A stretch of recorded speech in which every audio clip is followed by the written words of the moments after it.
Hi guys, welcome to Classic TV Facts and Trivia. Thank you so much for being here. Today's video is on a television show that's it's classic now, I guess. A little bit more updated than the others, and a little bit more off the value chart, the morals chart. But I found this very interesting. And I'm married with children. Star Ed O'Neill. He opened up about where he thinks the feud with his former co-star Amanda Bearse started, and what a feud they've had. Let's take a look.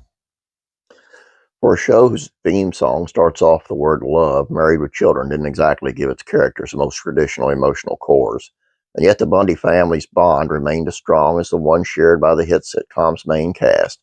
The same cannot be said for the former co-stars Ed O'Neill and Amanda Bearse. However, the tension between the two reached breaking point when the show was still airing, seemingly without any resolution in the years since. Now the Al Bundy portrayer has reflected on what he thinks went wrong. Ed O'Neill, who will next pop up on your small screen playing former Clippers owner Donald Sterling, reunited with his former Modern Family son Jesse Tyler Ferguson for the latter's podcast Dinner on Me, and you can bet Married with Children came up as a topic of conversation. After Ferguson addressed the cast's palpable chemistry and started to ask another question, O'Neill politely interrupted to spend a minute addressing his previously reported falling out with Bearse. I did a thing on the show that involved Amanda Bearse that I regretted. We didn't get along, but we did for a long time. We were great friends, and I could guess, I don't want to speak for her, but it started when we got the cover for TV Guide. Her and David Garrison were the neighbors, and they were told they could not be on the cover because they had a rule. Only so many could be on the cover. Now, they violated that for 2 shows. I think it was MASH and Dallas, and that was the exception, and they weren't doing it for us.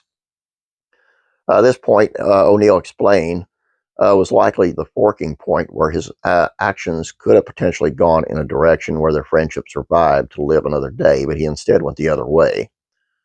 We were lucky to get it. It was like the 6th year in or something. We were thrilled to get the cover of TV Guide. It was big, and Amanda and David came out in unison from their dressing room. We were on the sound stage, and she said, "We expect you to go to co-creator Ron Levitt and tell him this doesn't work. We're all on the cover." If I was diplomatic, I should have said, "Fine, I'll talk to him about it." But instead I said, "No, I'm not doing that. I'm sorry, guys. You guys aren't on the cover. I really am. I wish you were, but we can't do anything about it. What do you want me to do? Lie to you and tell you I'm going to bat for you? I'm not." The existence of sayings such as with age comes wisdom and hindsight's 2020 isn't coincidental, and it sounds like Ed O'Neill is contrite for being too inside his own head at the time as Married with Children's lead, rather than appealing to his co-star's wishes. Even if he was practically sound in thinking TV Guide and or Ron Levitt would brusquely refuse to put all 6 on the cover, showing solidarity would have been the better move. When Jess Tyler Ferguson asked if he would take that higher road with Rose Amanda Bearse if he could go back and do it again, O'Neill said, "Yeah, I would have, and that's my regret." For what it's worth, Married with Children made the cover of TV Guide for its July-August '89 issue, which came ahead of the show's season 4 premiere and not quite 6 years in. It and every other season can be streamed with a Hulu subscription.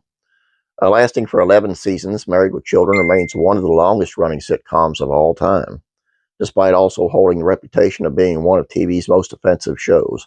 Sharing such lauded space with its current comedy king, arguably more self-awarely offensive, it's Always Sunny in Philadelphia. Both shows work best when the ensemble cast are all working together, with the uptightish Darcys being the A-plus foils or the amoral Bundys.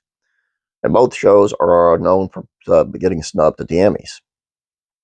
While this doesn't exactly seem like a buried hatchet, there's hoping happier and forgiving heads will prevail in the future as fans await updates for the previously announced animated Married with Children revival. I enjoyed some of Married with Children, I'm not going to lie. But then there's a lot of part of it that I think is just plain disgusting, and I think this animated stuff is stupid. Just plain ignorant. If you're going to do a revival, do it. Don't do no animated crap, or I just don't know. Anyway, it's just a shame that 2 great friends, as he put it, would have a lifelong feud over this. I mean, ego, money, fame. Anyway, that's all I have for you. Hope you guys enjoyed this. We'll be back to some older stuff here after this one. So you guys have a great day. God bless, and I'll be praying for you.